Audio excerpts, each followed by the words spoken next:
Proud of our team. We've been playing well the last few weeks, and not just even the last 2 weeks, probably the last month. We've been building our consistency, putting it together, and to come out here, we were really confident coming into it. Thought we were a great matchup. Paige started the game off with the home run on the top of the inning, and Grace and Bree just did an incredible job. So just felt like we had great control of the game. Wasn't a perfect game. It wasn't the cleanest game. We left some things on the table, but I just liked how we continued to put pressure on them offensively. And I think we put up runs in 4 innings or maybe even 5 and won 3 of them. So I love how our team is playing, but we're playing our best when it matters the most at this time of year. And they were looking forward to tomorrow. Sure. For both players, I'm just curious. You've had your ups and downs this season, but these last few weeks you've had some pretty solid ups. What changed? What's different? What switch flipped? I think just us wanting it, like why not us? And we kept saying that all season, like why not us? And so once it finally all clicked together, it's a lot more fun to play, be around each other, but we keep saying it, like why not us, So it's just, we keep rolling with that. I think we have yet played our best softball, and I think, this whole year, that's just softball for you. You have ups and downs, and now's the time to really start getting what we need, and we're on that track right now. Yeah.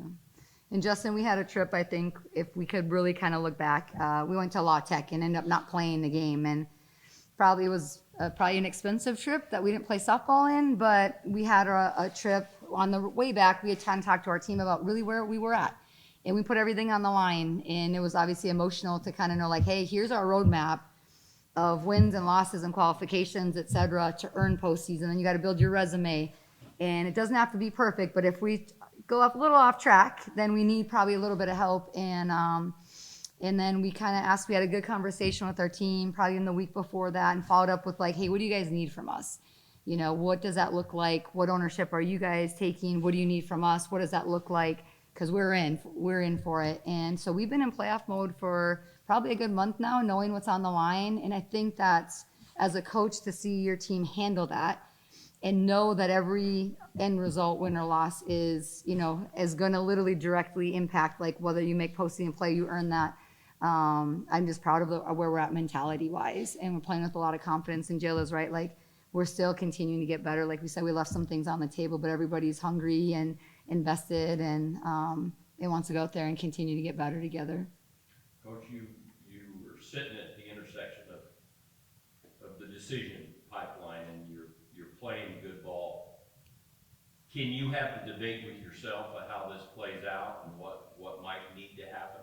I sit on the other side running the NISC, and I watch teams play their way up or out or in or into a what I call the Bermuda Triangle, where they don't know where they belong. Maybe but you look tonight like you belong at the next spot. So do you see it that way, and is that the way you believe you're playing? Because you're at an RPI ranking that is in the triangle and got to move out a little bit. Yeah, I'm not sure where that math is. We had 4 wins and against some top 25 teams and didn't really move anywhere. So not sure who's. 25 argument is very good. Yeah, I'm not sure who's pushing the buttons on the computer on that. So I think argument rooms are hard. I think postseason's about the teams that are playing their best, and like we have a tough team to beat. We've gone out there. We've had even competitive losses, and I know everybody can say that, but an 11-inning loss on Friday to Auburn, and then we come out and win the series, and we go on the road to Arkansas, which has an incredible fan base, and go win game 1. It hasn't been easy. We've had rain delays, halted games, double headers. We sat at the field for 5 hours, literally in the hitting cages for 5 hours, and then went and played a game. So besides the fact that we're getting the results, I think even what we're having to go through those conversations, like our team deserves to be in there, in my opinion. Like how we're playing, and when you look at the last month and you really narrow it down, you want teams that are playing their best and on that trend, and we are. And I agree with you. Thank you. I wanted to hear you explain it. Yeah. We sit on the other side of that intersection sometimes, trying to figure out where the cars drive. Yeah.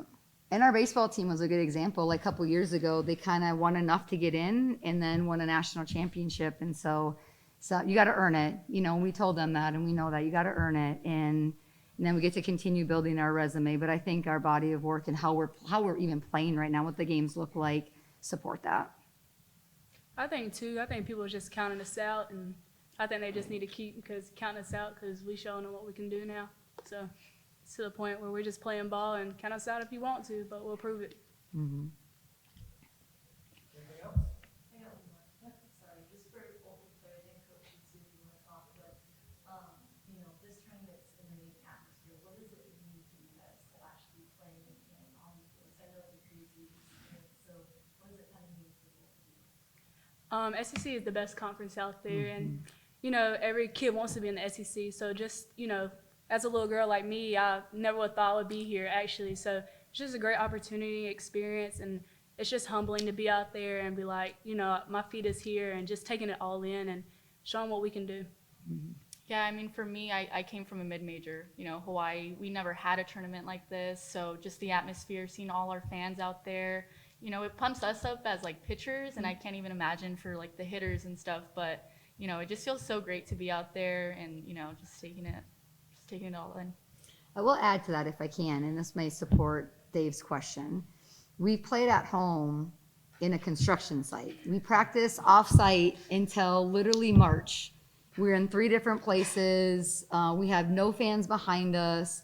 It is like we look forward to going on the road. And so when you're talking about postseason, a road team, we're your road team that I don't think anyone wants to see, because for us, I mean, it was more energy. Like for us to go to Alabama and LSU and everywhere we've been, Arkansas, we're like, yes.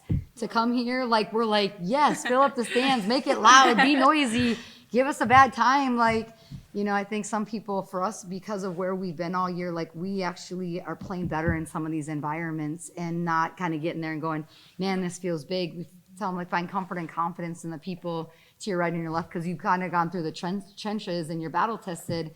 And for us, like we're like, where can we go to get that atmosphere, and playing for that, just with the situation that our field is in, which is going to be awesome. But it's been a challenging year, and we even think like, had this not been that case, we feel like it's not an excuse that maybe we'd, won a handful more games too. It's tough to play at home when there's just nobody there, and it's a tough environment.